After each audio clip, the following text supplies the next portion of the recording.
आधी हकीकत आधा फसाना। कोई कहता है उनके पास भगवान गणेश की कोई अद्भुत शक्ति है, किसी के मुताबिक वो कोई ऐसी विद्या जानते हैं जो अब विलुप्त हो चुकी है। कुछ लोग तो ये भी कहते हैं कि ये सब दिमाग पढ़ने का खेल है।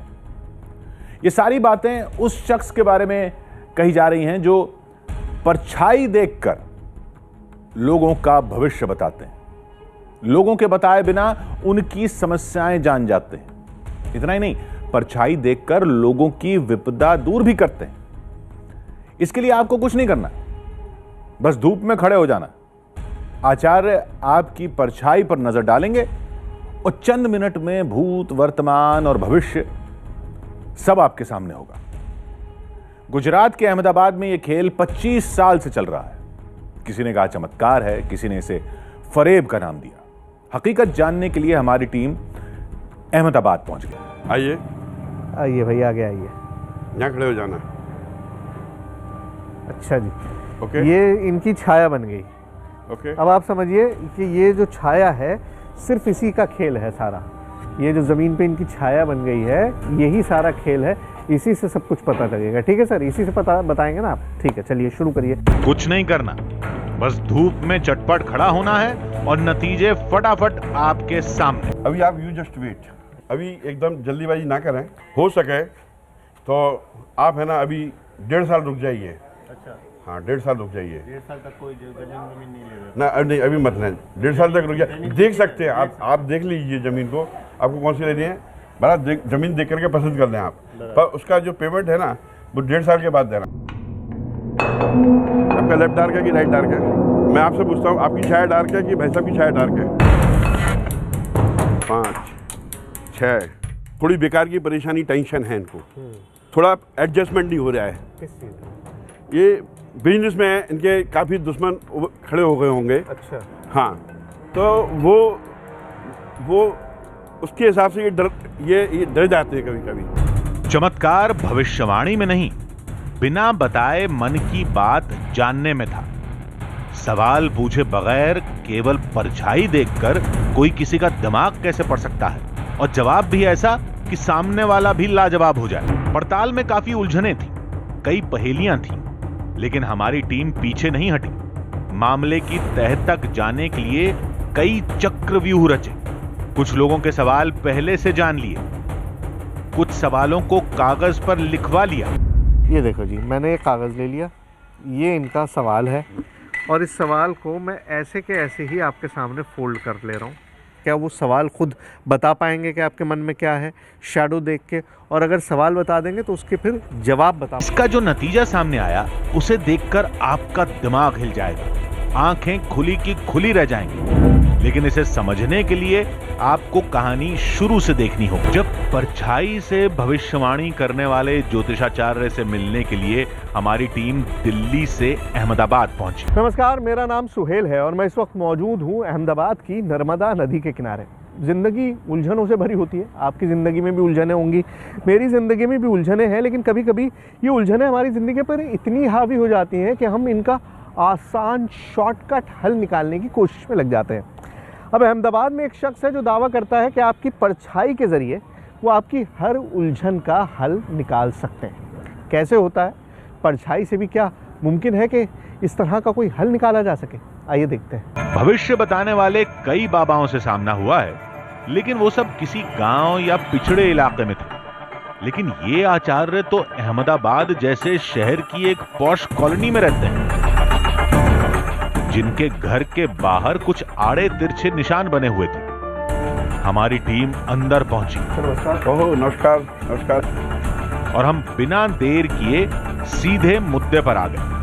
छाया से कैसे मुमकिन होता है सर? मतलब छाया तो एक ब्लैक आकृति बन गई। ओके। और छाया हर आदमी के साथ भी है। ओके। तो ब्लैक आकृति से क्या पता चल रहा है? ओके, तो ब्लैक आकृति क्या है? छाया की शरीर के अंदर एक सूक्ष्म शरीर है, जिसको अपन ऑरा कहते हैं।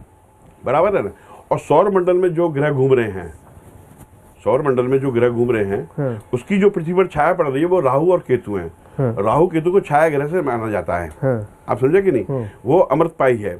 अब ये शास्त्र एक्चुअल में शिव पुराण में भी इसका वर्णन किया हुआ है। ठीक है। और उसकी एक कॉपी भी है, क्योंकि पहले छाया के माध्यम चलिए से, ये सब तो देखेंगे, हाँ, लेकिन पहले आप हमको छाया के दिखाइए। माध्यम से लोग कुंडली बनाते थे पहले। अच्छा, हाँ, वो बनाते होंगे, लेकिन अब मुझे अभी कैसे करते हैं वो बताइए। मैं तो अभी विजुअलाइज नहीं कर पा रहा हूँ। हाँ, तस्वीरें देखी हैं आपकी हाँ, अखबारों में कि वो छाया से कर हाँ, रहे हैं, किस तरह से करते हैं वो दिखाइए पहले। चलिए आप मेरे साथ आइए सर। ओके। अभी तक जो सुना था, तस्वीरों से जाना था, उसे अब देखने का वक्त था। ज्योतिषाचार्य राजेंद्र नागर ने पति पत्नी को धूप में खड़ा किया, फिर महिला की परछाई पर कुछ निशान बनाए। यही काम दूसरी छाया के साथ भी किया गया। फिर आचार्य ने एक कागज मंगाया। पहले कागज देखा, फिर परछाई देखी। धीरे धीरे हाथ ऊपर लाइए, लाइए लाइए लाइए। Stop stop. आपका जो खराब समय था, जो बीच में था, ये 2019 में, तो जो खराब समय था वो तो निकल गया है। अभी समय चल रहा है आपका अच्छा। और ऊपर आइए। पर कंफ्यूज हैं कि कौन सा लड्डू खाऊं अब मैं। जब 3-4 लड्डू पड़े हो ना, तो कौन सा लड्डू खाऊं उस पर आधारित है, बराबर है ना। तो कन्फ्यूज़न ये है कि हमको क्या करना चाहिए, मेरे को क्या करना चाहिए इस वक्त, आपको क्या करना चाहिए। आपकी तो सर्विस होगी, बस आपका तो ठीक है, इनको क्या करना चाहिए उसके ऊपर आधारित है प्रश्न। जवाब से पत्नी संतुष्ट। फिर आचार्य ने एक और कवायद कराई। तो कितने कदम होते हैं देखो, पैर से पैर मिला करके 2 3 धीरे धीरे 4 5 6 7 8 और 9। आप बिंदास डरे बगैर काम चालू कर दीजिए। आपको जैसे कि आपको काम तो मैं बता नहीं कहूँ, मैं कहूँगा दूध बेचो तो आप दूध तो बेच नहीं पाओगे हैं। आपके दिमाग में जो काम है वो उस पर आप हाईलाइट्स कीजिए। अभी आप खाली मत बैठिए, आप काम करेंगे तो आपको 100% सफलता मिलेगी। कुछ वही नतीजा पति का भी निकला। बिंदास मेरी तरफ से ओके हो। राजेंद्र नागर के जवाब से दोनों लाजवाब थे। जो सवाल उनके मन में था उसका जवाब मिल चुका था, लेकिन ये सब हमारी समझ से परे था। ये छाया बन गई सूरज की रोशनी से, और उसके बाद फिर इस तरह से निशान बना दिए गए। कुछ इन निशानों के आसपास लोगों को चलवा दिया गया। अभी तक जो मैंने देखा है वो बहुत चौंकाने वाला है, बहुत ही अजीबोगरीब है, क्योंकि इस तरह से भविष्यवाणी होते हुए मैंने भी पहले कभी नहीं देखी और आपने भी शायद ही कभी देखी हो। तो ये निशान बनाए गए, इनसे जिस तरह से नापतोल की गई, उनसे भविष्यवाणी तो कर दी गई, लेकिन इसके पीछे का लॉजिक क्या है? आखिर क्यों ये कदम इस तरह से नापे जाते हैं, क्यों ये निशान बनाए जाते हैं, और क्या छाया से ही सब कुछ पता लग सकता है? आइए पता करते हैं। टीम के पास सवालों के अंबार थे, लेकिन परछाई पढ़ने की इस पूरी प्रक्रिया को हम और समझना चाहते थे, लिहाजा अगले केस पर ध्यान देना शुरू किया। एक और जोड़ा अपने सवाल लेकर धूप में खड़ा था। आपकी डार्क है कि इनकी डार्क है? आपको डार्क लग रही है कि इनकी डार्क लग रही है आपको? यानी आप दोनों, आपको अपनी डार्क लग रही है, आपको अपनी लग रही है। इसका मतलब ये हुआ कि आपका प्रश्न एक ही है, दोनों का प्रश्न एक ही है अभी, बराबर है। अब वो कंफ्यूज है कि मैंने बताया कुछ काम सोचे होंगे या विचार होंगे, ये काम होगा कि नहीं होगा, या मकान लूँ कि ना लूँ, संतान के बारे में भी प्रश्न हो सकता है। शादी हो गई है तो संतान कब होगी, संतान हो गई है तो उसका एजुकेशन क्या होगा, इस प्रकार के प्रश्न आ रहे हैं इसमें। क्या प्रश्न है आपके? हैं? संतान के बारे में? ओके। परछाई देखकर आचार्य ने जो कहा, महिला ने उस पर हामी भर दी, यानी फरियादी के मन की बात आचार्य ने बता दी। अब आगे देखिए। अब छाया के माध्यम से ये देखेंगे अपन कि आपका जो आप विचार रही है वो काम संतान के लिए या बिजनेस के लिए भाई साहब, तो उसमें सफलता कितनी मिलेगी आपको। तो आप पैर से पैर मिला करके, एक तो है 1 2 3, ऐसे पैर से पैर मिला करके आपके कितने कदम होते हैं? 2 3 4 5 6 7 8 और 8.5। ये आपकी छाया कट रही है। आप चले जाइए, आप आना। 1 2 3 4 5 6 7 और 8 एग्जैक्ट है। आपकी छाया नहीं। पहले पत्नी ने अपनी परछाई को कदमों से नापा। उसका अंतिम कदम निशान से बाहर चला गया। पति के कदम की चाल उसकी छाया के बराबर निकली। अब इसका क्या मतलब होता है? इसका मतलब कि अभी है ना, आपका तो समय अच्छा चल ही रहा है और कुछ नए करने की इच्छा है, कुछ नया करना चाहते हैं, उसमें सफलता मिलेगी। आपका जो खराब समय था 2018, 2019 और 2020 का, वो तो निकल गया है, बराबर है। जब इनका अच्छा था, इनका खराब था, तब तुम्हारा अच्छा था।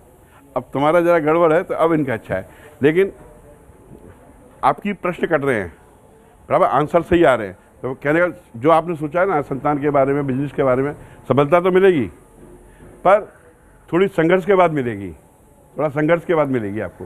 तो मैं समझता हूँ तो आपको क्या करना चाहिए वो मैं बता देता हूँ, वो आप लिख लेना। लेकिन हमारी दिलचस्पी समस्या के समाधान में नहीं, समस्या जानने के तरीके में थी। अब इस प्रक्रिया को शुरू से अंत तक देखते हैं। पहले फरियादी धूप में खड़ा होता है। उसकी परछाई को राजेंद्र नागर गौर से देखते हैं। परछाई के हाथ और सिर पर निशान लगाया जाता है। पीड़ित शख्स उन निशानों को अपने कदमों से नापता है। फिर आचार्य अपनी गणना करते हैं और समस्या और उसका समाधान लोगों के सामने होता है, वो भी बिल्कुल सटीक। लेकिन यह होता कैसे है? आचार्य राजेंद्र ने कहा, यह कोई चमत्कार नहीं, ज्योतिष शास्त्र की ही एक विलुप्त होती विद्या है।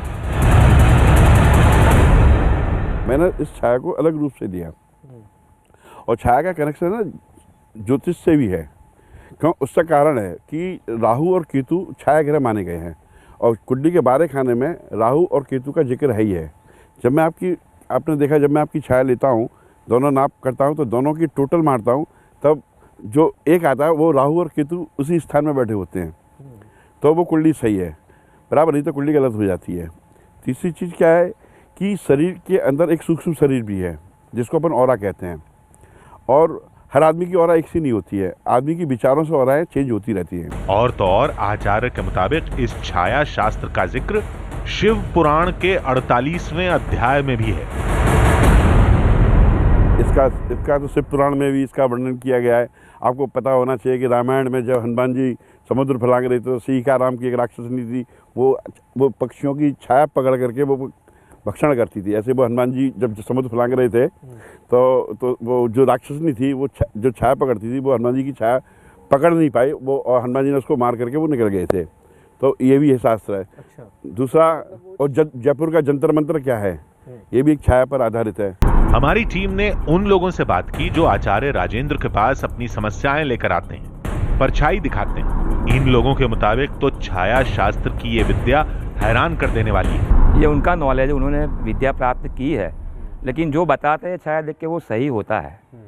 हमारे समझो, हमको सोचने बोलते हैं आप कुछ सोचिए, तो जो सोच होती है वो लिख के दे देते हैं कि आप ये सोच रहे हैं, और वही होती है। तो इससे हमें ज़्यादा ट्रस्ट हुआ कि नहीं, ये कुछ विद्या उनके पास है और ये पॉजिटिवली सबको हेल्प कर रहे हैं, और हमें तो काफ़ी उनसे बेनिफिट मिला हुआ है। अच्छा, मुझे बताइए कि छाया से क्या क्या बताया है आज तक उन्होंने? क्या नहीं बताया? अच्छा, वो बोला हाँ, हाँ। क्या नहीं बता दे, सब बता दे। आपने कल क्या खाया वो भी बता देंगे आप। वो भी बता देते हाँ, हैं छाया देख के? हाँ, कि रात को आपने भाजी पाव खाया या दाबेली खाई, वो भी बता देते हैं वो। अच्छा। हाँ। सभी आचार्य राजेंद्र की छाया विद्या के मुरीद हैं। हैरत में तो हम भी थे, लेकिन अभी बहुत कुछ परखना बाकी था। और ये इम्तिहान किसी पौराणिक विद्या या किसी शख्स का नहीं है। हम बस इतना जानना चाहते थे कि यहां जो भी हो रहा है वो कैसे हो रहा है, कितनी प्रामाणिकता के साथ हो रहा है। कल हम अपने साथ कुछ और लोग लेकर आएंगे जो आचार्य से पहले कभी नहीं मिले। फिर जो नतीजा सामने आएगा वही हमारा अंतिम फैसला होगा। और ध्यान से देखिएगा, नतीजे चौंकाने वाले होंगे। आधी हकीकत आधा फसाना। अभी तक ज्योतिषाचार्य ने जितने लोगों की छाया देखी वो सब उनके जानने वालों में थे। पिछले कई साल का उनका लेखा जोखा आचार्य के पास था। फिर हमने हकीकत का पता लगाने के लिए एक नया रास्ता चुना। दूसरे दिन हमारी टीम आचार्य के पास कुछ नए लोगों को लेकर जाएगी, कुछ ऐसे लोग जिनसे ज्योतिषाचार्य पहले कभी नहीं मिले। उन लोगों के सवालों की जानकारी केवल हमारे पास होगी। फिर देखते हैं आचार्य क्या बताते हैं। वो फरियादी के मन की बात जान पाते हैं या नहीं। यह एक अग्नि परीक्षा थी जिसका मकसद किसी को चुनौती देना नहीं था। हम बस इस प्रक्रिया को पूरी तरह जानना चाहते थे ताकि किसी शक की गुंजाइश न रहे। और इन सब के लिए पड़ताल का दूसरा और अंतिम दिन काफी अहम था। आज का हमारा मिशन था आचार्य से कुछ अनजान लोगों की पड़ताल कराना। फिर देखते हैं अनुमान कितना सही होता है। उससे पहले कुछ और बातों को जानना जरूरी था। क्या वाकई छाया शास्त्र नाम की कोई विद्या है? ये पता करने के लिए हमारी टीम एक ज्योतिषी के पास पहुंची। छाया ज्योतिष एक ज्योतिष का ऐसा प्रकार है जिससे कोई भी व्यक्ति की छाया देखकर उसका ज्योतिष देखा जा सकता है कि उसका आने वाला समय कैसा रहेगा। तो वो एक विज्ञान ऐसा है जिसको बोलते हैं ऑकल्ट साइंस। तो वो भी एक ज्योतिष का प्रकार है जो मैंने अभी तक बहुत सारा उसके बारे में सुना है और मैंने पढ़ा भी है उसके बारे में। हालांकि मैंने कभी पर्सनली फेस नहीं किया है, बट मैंने देखा है और वो चीज़ को मैंने ज़्यादा सुना है।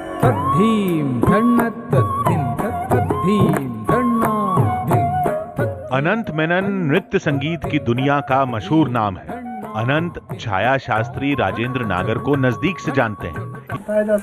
भविष्य नहीं, बेसिकली वो ऑरा की बात करते हैं। जब आप मिले तो वो ऑरा की बात करते हैं। ऑरा की बात करते हैं। या so he works on the colours also, like there are certain colours in aspects in human beings जो बैलेंस करता है हमारे ऑरा को। अच्छा। तो ये शैडो के through he tells you about the balance thing, he guides you with that. So that's how they balance the aura thing. अच्छा, तो आपको जब उनके बारे में पता चला और आपने उनसे मुलाकात की जी, तो क्या महसूस हुआ आपको? बहुत ही पॉजिटिव महसूस हुआ, because actually the way like वो एक ही चीज़ को नहीं, I would tell him he is like an वैज्ञानिक है। भविष्यवाणी से जुड़ी हर खोज मनोविज्ञान की तरफ जाती है और मनोविज्ञान के जानकार ने परछाई देखकर भविष्य बताने की कला को सिरे से खारिज कर दिया। इनके मुताबिक सारा खेल दिमाग का है। जो ये करता है उसे भी पता नहीं है कि इसका साइकोलॉजिकल इम्प्लीकेशंस है। वो उसको मानता नहीं, वो जो करता है वो भी मानता नहीं है। हाँ, बिल्कुल। और जो उसका लाभ लेता है या जो भी लेता है वो भी उसको भी पता नहीं है। But the process which is happening is psychological. अच्छा, this is what I am saying कि आपको अगर प्रोसेस जो है वो साइकोलॉजिकल है। पता दोनों को नहीं है, जो कर रहा है ना जो हो रहा है दोनों को नहीं पता, लेकिन प्रोसेस साइकोलॉजिकल है। और वो कैसे इफेक्ट करता है माइंड को? क्योंकि सजेस्टिबिलिटी होती है, सूचनावस्था होती है। आप you expect something from the person that he will say something bad about me और समथिंग गुड अबाउट मी। आप जाते हैं, वो एक्सपेक्ट करते हैं और फिर उसके हिसाब से आपका माइंड जो है वो रिसीव करने के लिए रेडी होता है। अनकॉन्शियस माइंड और सबकॉन्शियस माइंड, तो जो भी बातें कही जाती है वो अंदर सीधी उतर जाती है।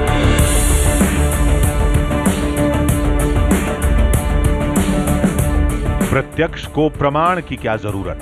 छाया शास्त्र कितना सटीक है ये कुछ देर में साबित हो जाएगा। हमारे लोग पहुंचने वाले थे। इधर आचार्य राजेंद्र हमेशा की तरह अपने काम में जुटे थे।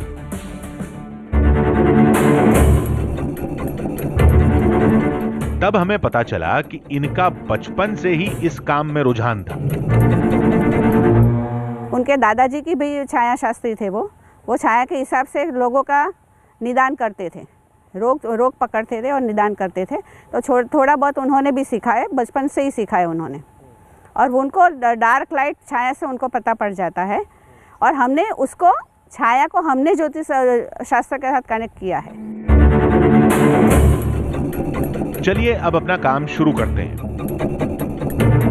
आचार्य से मिलाने के लिए जिन दो लोगों को हमने बुलाया था वो आ चुके थे। पहले शख्स हैं रोहित चड्ढा और दूसरे का नाम है धीरू भाई पटेल। पहले हम इनके सवाल जानेंगे, फिर इनको आचार्य से मिलाएंगे। पहला नंबर रोहित का है। अगर कुछ बहुत पर्सनल नहीं है तो सवाल बता पाएंगे कि क्या सोचा है? हाँ, बेटी की मैरिज वगैरह के बारे में है। क्या कि कब होगी उसी संदर्भ में। बाकी अपना फ्यूचर आगे भी, वैसे तो मैं 30 मई को रिटायर हो चुका हूँ, एक्सटेंशन पे चल रहा हूँ। अब आगे क्या स्कोप है, कैसे तो ठीक मैनेजमेंट देती है, 2 स्पेसिफिक क्वेश्चन हो गए आपके।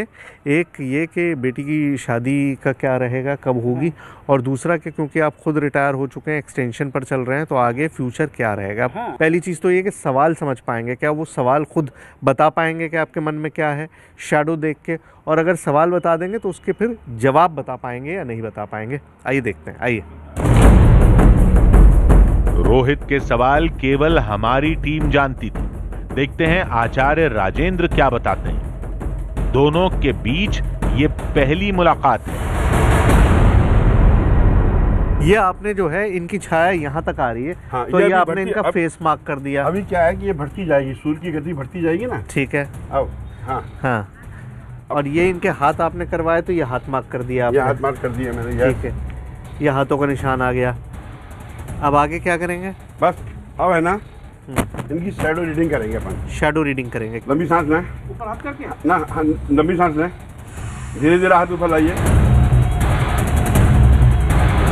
अरे थोड़ा थोड़ा हाथ खोलें, हाथ खोलो, थोड़ा हाथ खोलें। अब रोहित के दिमाग में कौन सा सवाल घूम रहा है ये बताने की बारी थी। यहां रोहित के सवाल एक बार और आपको याद दिला देते हैं। पहला सवाल था बेटी की शादी कब होगी, और दूसरा सवाल था रिटायरमेंट के बाद भविष्य कैसा होगा। अब कितना होता है कदम यहाँ तक? हाँ, 2 3 4 5 6 7 7.5। देखो कट रहा है ना, अच्छा आइए आइए आइए। 7.5 कितना हुआ? 7.5 कदम हुए हैं भाई साहब। बराबर। इधर अब यहाँ से यहाँ तक कितने होते हैं आपके?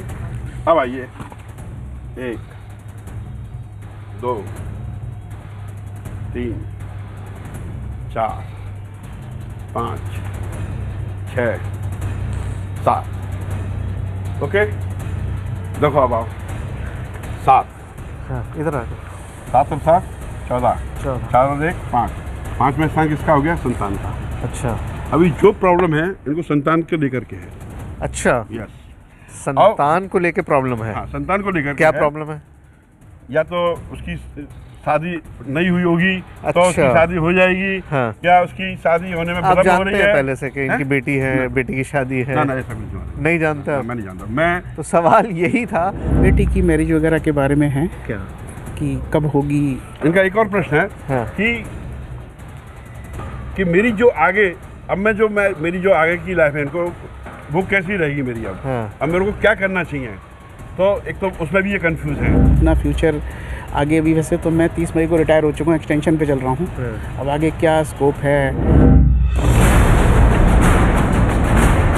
अद्भुत सवाल केवल रोहित और हमारी टीम जानती थी, लेकिन परछाई देखते ही आचार्य राजेंद्र ने भी उसे फटाफट बता दिया। इस नतीजे ने हमें चौंका कर रख दिया था। पहली परीक्षा में आचार्य एकदम खरे उतरे।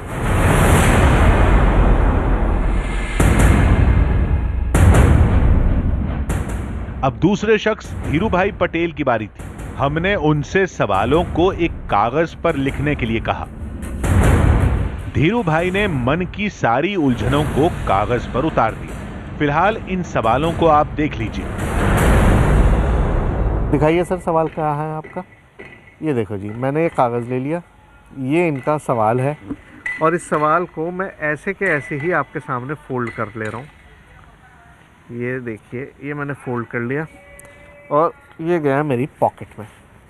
अब जब पूरा ये शैडो वाला मामला हो जाएगा, राजेंद्र जी इनका सारा सवाल वगैरह बता देंगे, तब हम इस खोल के देखेंगे इस पेपर को कि क्या सवाल लिखा था। सवालों को हमने नहीं पढ़ा, कागज पर जो भी लिखा था वो हमारी जेब में था। जब आचार्य बताएंगे फिर देखते हैं कितना सही होता है और कितना गलत।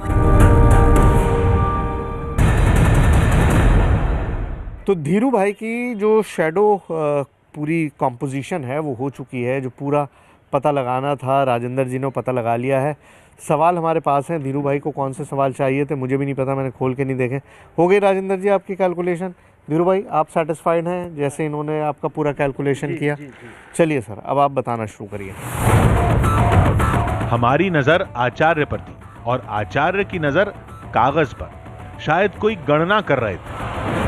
तो प्रश्न इनके इस प्रकार से आ रहे हैं।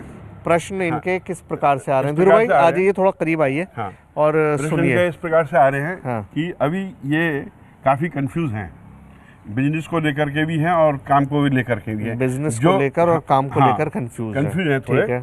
मेन चीज़ क्या है कि मेरे ऊपर जो जवाबदारियां हैं अभी, जवाबदारी मतलब कर्ज नहीं कह सकते, कर्ज भी कह सकते हैं, सब चीज़ मेरे ऊपर जो जवाबदारियां हैं हाँ। उसमें से मेरे को मुक्ति कब मिलेगी? जो क्वेश्चन है मेरे अंदर की जो जवाबदारियां हैं, मेरे अंदर जो इस वक्त लाइबिलिटीज़ है भाई, अब आप याद रखिएगा, पहला सवाल ये हो गया कि मेरे ऊपर जो लाइबिलिटीज़ हैं वो कब खत्म होंगी, कैसे खत्म होगी, कैसे खत्म होंगी, कब खत्म होंगी। जीवन संबंधित कार्य मैं से बच्चों को लेकर के, प्रॉपर्टी को लेकर के जो इन्होंने लिया है, बेचा है, जो भी किया है, तो उसमें मेरे को कितनी सफलता मिलेगी। अच्छा। और जमीन के कार्य में मैं नई स्कीम में मैं कैसे आगे आ सकता हूँ। तो धीरू भाई के राजेंद्र साहब के मुताबिक 3 सवाल हैं। पहला ये कि लायबिलिटीज किस तरह से खत्म होंगी, दूसरा परिवार का, बच्चों का किस तरह से रहेगा, और तीसरा ये कि जो नई काम करूँ उसमें सफलता कैसी रहेगी। आचार्य के मुताबिक धीरू भाई पटेल का पहला सवाल है कर्ज कब और कैसे खत्म होगा। दूसरा सवाल संतान की शादी कब होगी, उसका भविष्य कैसा होगा। तीसरा सवाल भी संतान के भविष्य से ही जुड़ा है। धीरू भाई, आप ये सवाल आपके हैं जो मेरे पास थे, ठीक है, मैं आपको दे रहा हूँ। अब आप खुद पढ़ के मुझे बताइए कि आपने क्या क्या लिखा था इसमें कर्जा मेरा कब खत्म होगा उसकी जवाब। देखिए, पहला सवाल क्या था? लायबिलिटीज, जो राजेंद्र जी ने बताया। तो पहला सवाल वही है कि कर्जा कब खत्म होगा। दूसरा मेरे बच्चों की शादी के और उसका सेटलमेंट। दूसरा सवाल बच्चों के बारे में था कि बच्चों का किस तरह से सेटलमेंट होगा, वही और है। तीसरा भी दूसरे बच्चे का ही सेटलमेंट का ही है। अच्छा, बच्चों को पढ़ाई के लिए। तो सवाल तो 3 ही थे, 3 सवाल रखे थे, तीनों सवाल यहाँ पर हैं। लायबिलिटी कब खत्म होगी और बच्चों का क्या होगा, और दूसरे बच्चे का किस तरह से सेटलमेंट होगा बिजनेस वगैरह को लेके। तो करीब करीब है, मतलब 90% मान लें, 50% मानो, 50% मानो, नहीं 90% मान लें, क्योंकि आपने ये कहा कि भाई लायबिलिटीज जो सबसे बड़ा सवाल आपके लिए, सबसे बड़ा सवाल क्या था? बस वही था, कर्जे का, बच्चे का जो लायबिलिटीज है, मेरे ऊपर जवाबदारियां है, कब खत्म। आश्चर्य है, ये कैसे हो सकता है? छाया देखकर आचार्य राजेंद्र ने धीरू भाई का भूत, वर्तमान, भविष्य सब बयां कर दिया। समस्या जानने के बाद उनका हल भी सुना दिया। अब इसका आंसर दे देता हूँ। अच्छा, चलिए, सवाल तो आप लोगों ने सुन लिया, अब जवाब भी सुन लीजिए। जवाब क्या देगा जी, बताइए। एक्चुअल में क्या था कि ये इनका जो समय जनवरी 2017 से इनके ऊपर जनवरी 2017, 18 और जनवरी 19 और 20, तो 18 से 20 का समय इनका खराब था। छाया देखकर समय और ग्रहों की गणना का काम तो सदियों से होता चला आ रहा है। देश भर में बने जंतर मंतर इसके गवाह हैं। जानकारों के मुताबिक छाया शास्त्र ने इसी विद्या को ज्योतिष से जोड़ दिया। रोहित चड्ढा और धीरू भाई पटेल की पड़ताल के नतीजे साबित करते हैं कि युगों पुराना होने के बावजूद छाया शास्त्र आज भी कारगर है, जिसका अनुमान हकीकत के काफी करीब होता है।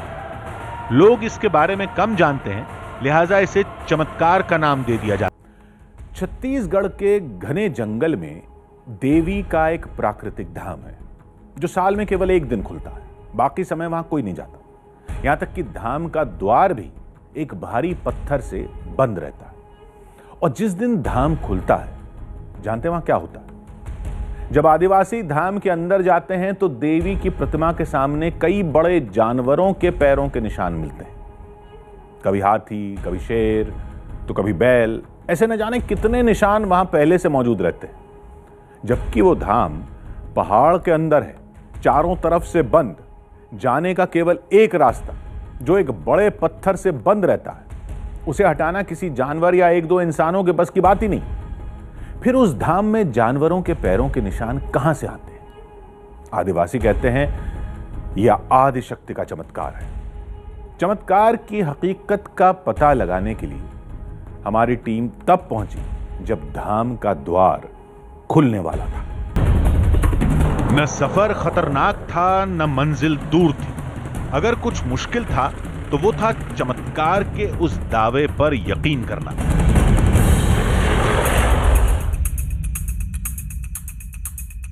देवी का जो धाम साल में केवल एक बार खोला जाता है, वहां अपने आप हाथी और घोड़े जैसे बड़े जानवरों के पैरों के निशान कैसे बन जाते हैं? अंदर जगह बेहद तंग है, द्वार भी काफी छोटा है, दूसरा कोई रास्ता भी नहीं। लोग तो कहते हैं कि यह आदिशक्ति का चमत्कार है। अगर निशान कोई जानवर बनाता है तो वह मंदिर में केवल एक जगह पर ही क्यों बनाता है? अगर यह काम किसी इंसान का है तो उसके सबूत क्यों नहीं मिलते? अगर निशान वाकई दैवीय निकला तो जानवरों के पैरों के निशान ही क्यों? इन सारे रहस्यों से पर्दा उठाने के लिए हमारी टीम को छत्तीसगढ़ में बस्तर के आलोर गांव पहुंचना था। रायपुर से 250 किलोमीटर दूर देवी के धाम तक पहुंचते पहुंचते गहरी रात हो चुकी थी, लेकिन उस वक्त भी यहां का नजारा चौंकाने वाला था। लोगों की लंबी लाइन लगी थी, इतनी लंबी कि इसके दूसरे छोर को हमारा कैमरा भी कैद नहीं कर पाया। लिंगेश्वरी माता को लेकर लोगों की आस्था और श्रद्धा का अंदाजा इस नज़ारे को देखकर साफ लगाया जा सकता है। गुफा के द्वार सुबह 4 बजे खुलेंगे, लेकिन पिछली रात से ही लाखों की संख्या में श्रद्धालु इसी तरीके से कतारबद्ध होकर कई किलोमीटर तक बैठे हुए हैं और 1 वर्ष बाद लिंगेश्वरी माता के दर्शन का इंतजार कर। देवी का वो चमत्कारी धाम इस गुफा के अंदर है, जिसका मुंह साल भर इसी तरह बंद रहता है। ये केवल एक बार भादो माह के 13 के दिन खोला जाता है और वो वक्त आज सुबह से शुरू होने वाला है। कहते हैं जब इन पत्थरों को हटाकर लोग अंदर जाएंगे तो कुछ निशान मिलेंगे, जिनका नाता बस्तर के भविष्य से होता है। तो भविष्यवाणी कैसे होती है? क्या वहाँ पर निशान मिलते हैं? क्या होता है? किस तरीके से भविष्यवाणी की जाती है? भविष्यवाणी वही बता रहा हूँ, जो उसका चिन्ह रहेगा वही भविष्यवाणी वही बताएगा। किसका चिन्ह मिलता है? क्या मिलता है? वहाँ 2-3 बाली का चिन्ह मिलेगा, हाथी का मिलेगा, अच्छा, शेर का मिलेगा। अच्छा, शेर का चिन्ह अगर मिलता है तो लड़ाई होता है। हमारी दिलचस्पी इस भविष्यवाणी और उसके नतीजे में नहीं थी। हम तो गुफा के अंदर उन रहस्यमयी निशानियों को देखना चाहते थे। ये सारा खेल एक रात का था, लिहाजा हमारी टीम भी पूरी तरह से मुस्तैद थी। आदिवासी अपने पारंपरिक पूजा पाठ में जुटे थे। मंदिर के पुजारी प्रतिमा की पोशाक और छतरी लेकर गुफा की तरफ बढ़े। अब कुछ देर बाद धाम के मुहाने से पत्थर हटाए जाएंगे, क्योंकि अंतिम पूजा शुरू हो चुकी थी। वर्ष बाद लिंगेश्वरी देवी के गुफा का द्वार फिर खुलने को तैयार है। गुफा के विशेष पुजारी गुफा के द्वार के बाहर विशेष पूजा अर्चना कर रहे हैं। लिंगेश्वरी देवी से प्रार्थना की जा रही है और लिंगेश्वरी देवी से गुफा का द्वार खुलने की अर्जी स्वीकार होने के बाद गुफा के इस द्वार को फिर खोला जाएगा। पूजा होने के बाद एक एक करके पत्थरों को हटाया जाने लगा। विशेष पूजा अर्चना के बाद लिंगेश्वरी देवी का द्वार 1 वर्ष बाद फिर खुलने को तैयार है। पत्थरों को पुजारी जो है वो हटा रहे हैं और इन पत्थरों के हटने के बाद ही लिंगेश्वरी देवी द्वारा हर वर्ष की जाने वाली भविष्यवाणी आपकी आंखों के सामने होगी।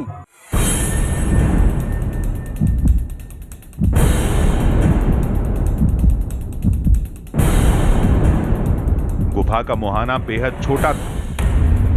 यहां से हाथी, बैल और घोड़े जैसे जानवरों के जाने का तो सवाल ही नहीं पैदा होता। अभी तो पूरा ध्यान अंदर जाने में था। लिंगेश्वरी देवी के गुफा का द्वार खुल चुका है और गुफा के 2 विशेष पुजारी गुफा के अंदर सबसे पहले जाएंगे और वो ही लिंगेश्वरी देवी द्वारा की जाने वाली भविष्यवाणी को सबके सामने रखते हैं। दादा, द्वार खुल चुका है, अब आप अंदर जाएंगे जी, तो किस तरीके की भविष्यवाणी होती है? क्या यहाँ पद चिन्ह रहता है हर साल के बाद? अच्छा, तो उस पद चिन्ह को हम लोग देखते हैं तो किस दिशा तरफ सामने क्या रहता है, अच्छा, उस दिशा का भविष्यवाणी प्रणाम मिलता है और उसी को कोच का रेत को निकाल के हरि बोलो बोल के फिर सब उठाते हैं। उसके बाद फिर वहाँ पूजा करना शुरू होता है। उसके बाद बातचीत में पता चला कि पिछली बार बैल और बिल्ली के पैरों के निशान मिले थे। क्या पिछले साल क्या दिखाई दिया था? पिछले साल बिल्ली का खोज था, अच्छा, और बैल का खोज था। बिल्ली और बैल, तो उसको क्या मानते हैं, क्या होता है? वो धन है, बैल खोज। अच्छा, बैल से जो है कि धन की वर्षा होती है बस। और बिल्ली खोज जो है ना, उसको अशुभ मानते हैं। अच्छा, बिल्ली को अशुभ मानते हैं। पुजारियों के साथ हमारी टीम भी धाम के अंदर पहुंची। सभी मिलकर निशानियों की खोज में लग गए।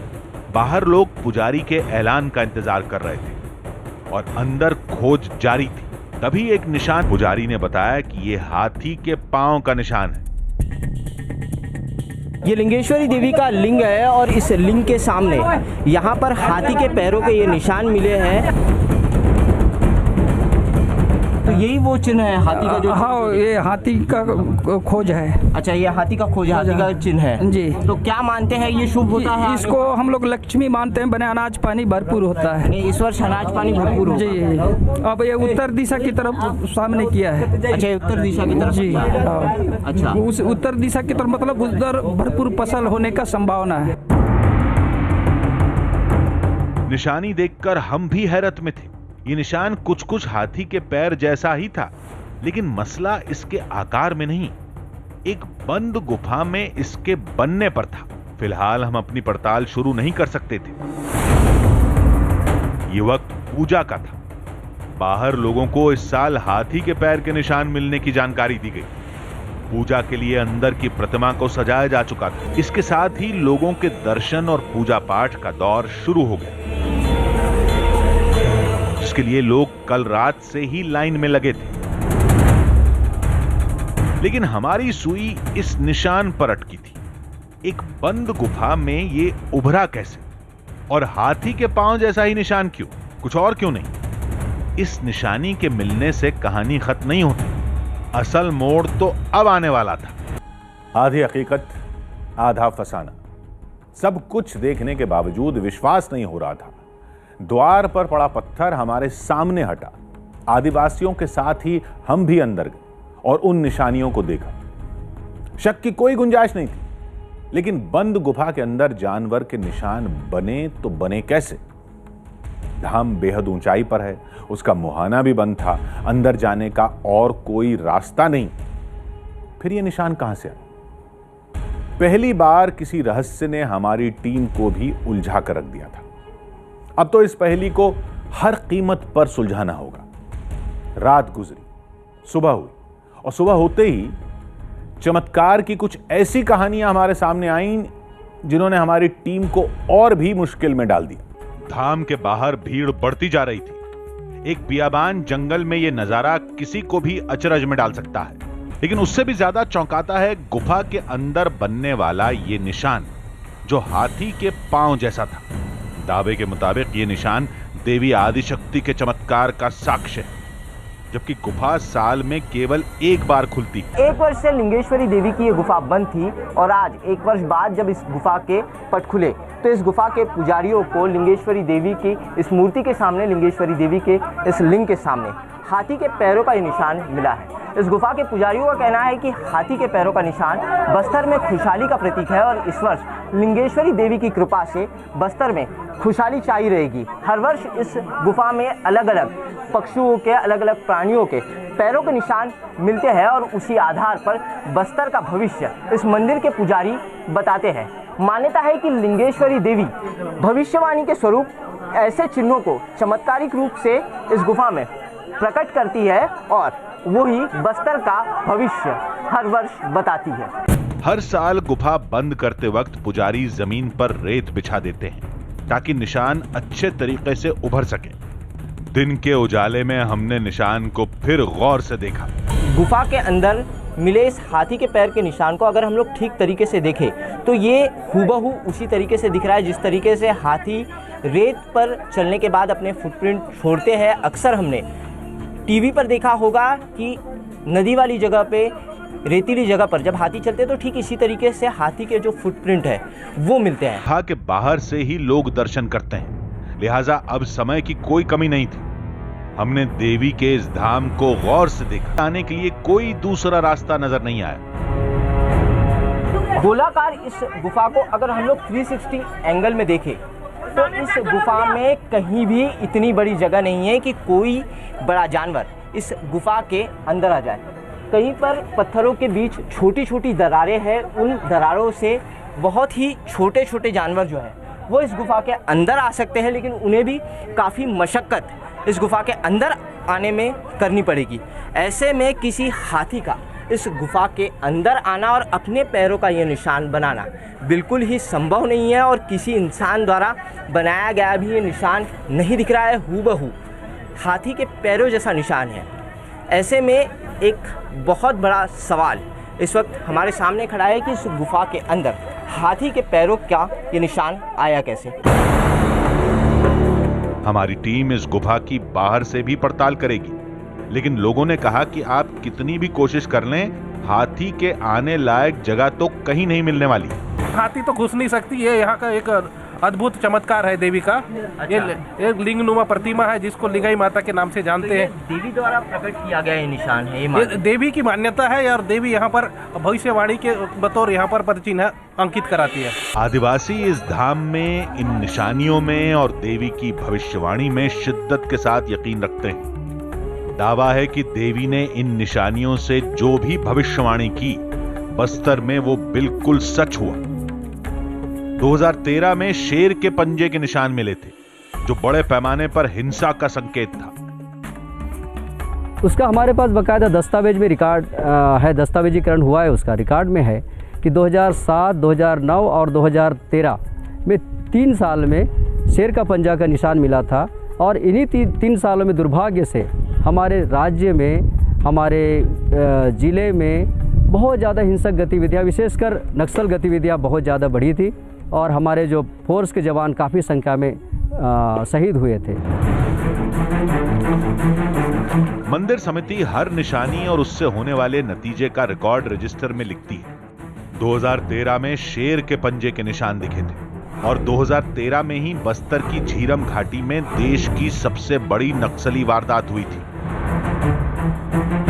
देखिए, झीरम घाटी में कांग्रेस के जितने भी बड़े बड़े नेता थे वो बहुत सारे लोग झीरम घाटी में मारे गए, क्योंकि उसका संकेत यहाँ पहले ही माता जी बता दिए थे, संकेत दे दिए थे कि यहाँ पर शेर का निशान था। जिस समय शेर का निशान यहाँ रहेगा, यहाँ राजनीति क्षेत्र में उतार चढ़ाव और कई यहाँ पर कष्ट या मारपीट या आतंकवादी से लड़ाई, इस प्रकार का यहाँ पर माता जी का संकेत हमें प्राप्त हुई थी।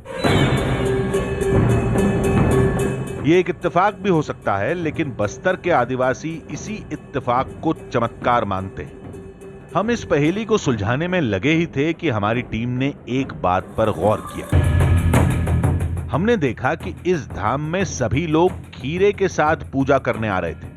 अब ये क्या चक्कर था, समझ में नहीं आ रहा था। तब हमने पुजारी से पूछा, पंडित जी, ककड़ी का प्रसाद जो आप दे रहे हैं, ये क्या मान्यता है और किस तरीके से प्रसाद? यहाँ माँ लिंगेश्वरी की मान्यता ये है, जो निसंतान दंपति यहाँ पर आ रहे हैं वो मेन चढ़ोतरी खीरा है। जो खीरा लेके आ रहे हैं दोनों दंपति, उसको 2 भाग में बांटकर खा रहे हैं। उससे उनका जो उनको मिलना था है नहीं, वो उसी से उनको प्राप्त होता है, संतान प्राप्त होता है। संतान की उम्मीद में कई जोड़े यहाँ हर साल आते हैं और चमत्कार की उम्मीद में माथा टेककर लौट जाते हैं, जिनमें छत्तीसगढ़ के अलावा दूसरे राज्यों के लोग भी शामिल हैं। पटेल साहब जलगांव से हजारों किलोमीटर की दूरी तय कर यहाँ छत्तीसगढ़ माता के दर्शन के लिए आए हैं। क्या ये मामा हमारे हैं, उन्होंने बताया था कि लिंगेश्वरी माता का अच्छा आशीर्वाद रहता है, तो एक बार दर्शन ले लीजिए। अच्छा, तो 8 साल तो हो गया मुझे शादी के लिए। अच्छा, तो अभी इस बार मैं दर्शन लेने आया हूँ फर्स्ट टाइम। तो अभी इस बार दर्शन लेके अगर मेरी मनोकामना पूरी होती है तो नेक्स्ट ईयर वापस से आएंगे यहाँ दर्शन लेने के लिए। वैसे तो प्रॉपर वर्धा का हूँ, लेकिन मैं बिजनेस टूर की वजह से पुणे शिफ्ट हुआ हूँ। तो करीबन 1500 किलोमीटर की दूरी बिल्कुल है। 1500 किलोमीटर की दूरी तय कर आप आए हैं। क्या मन में श्रद्धा है और क्या मनोकामना लेकर? बस जैसे लोगों से ये सुना वैसे मन में इच्छा जगी और फिर दौड़े चले आए। कुछ लोग उम्मीद के साथ आए थे तो कुछ मन्नत पूरी होने के बाद देवी के दरबार में माथा टेकने आए थे। लोगों की देवी के इस धाम में गहरी आस्था है, जिसकी सबसे बड़ी वजह धाम के अंदर अपने आप बनने वाली ये निशानियां हैं। लेकिन एक बात समझ में नहीं आ रही थी, लोग चमत्कार देवी का मान रहे थे कि दंडकारण्य में जो दक्षिण कौशल से लगा हुआ दंडकारण्य है, वहाँ शिव जी शिव शक्ति के नाम से ये लिंगाई माता को जाना जाता है।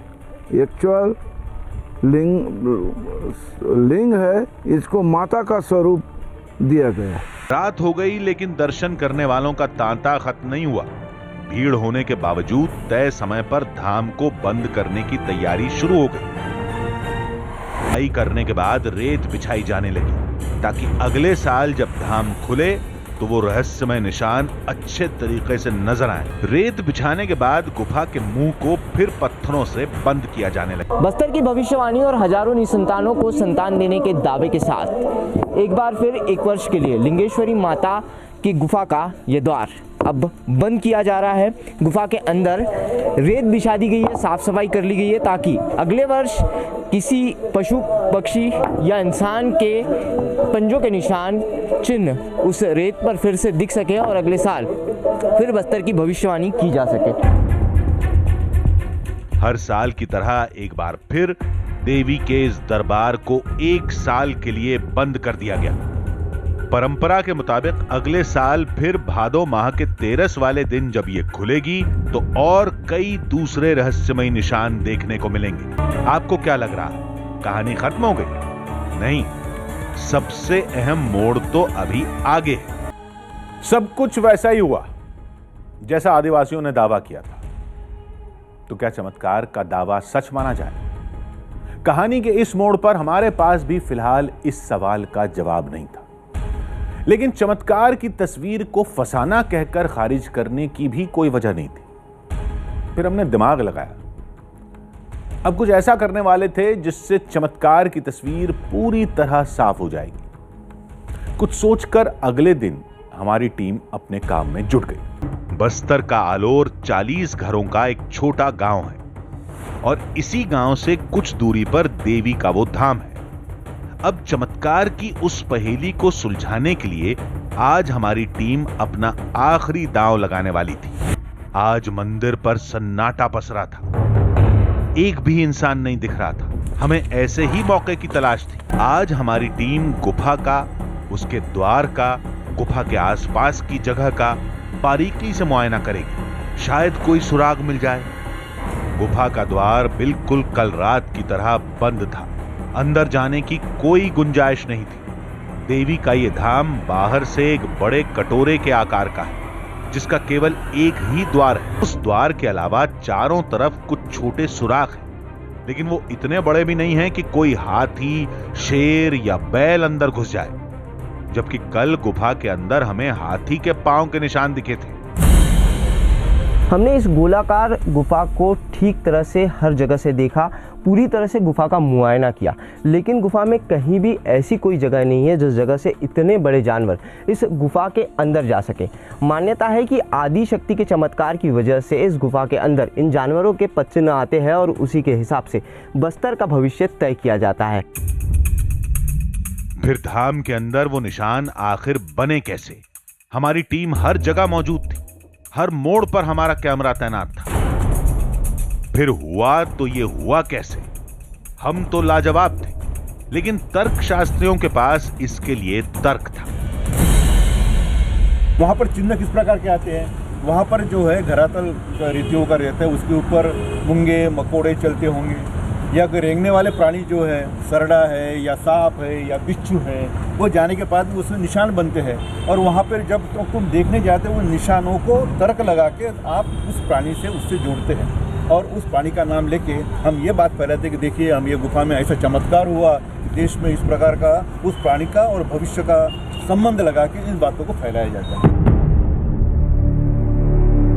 किसी भी घटना को लेकर लोगों का अपना नजरिया हो सकता है, लेकिन बात अगर केवल तर्कों की हो तो कुछ और सवालों के लिए तर्क तलाशने होंगे।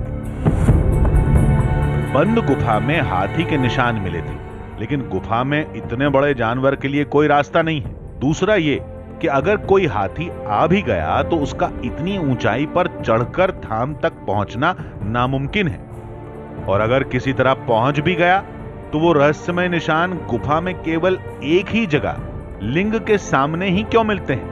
गुफा के दूसरे हिस्सों में क्यों नहीं दिखते? ये जरूरी नहीं कि हर पड़ताल का कोई नतीजा निकले। कुछ कहानियां अधूरी ही खत्म हो जाती है।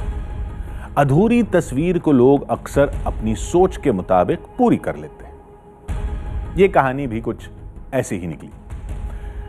तो अगले हफ्ते फिर मिलेंगे एक नई कहानी के साथ, जिसमें थोड़ा सच होगा, थोड़ा बहाना, आधी हकीकत, आधा फसाना।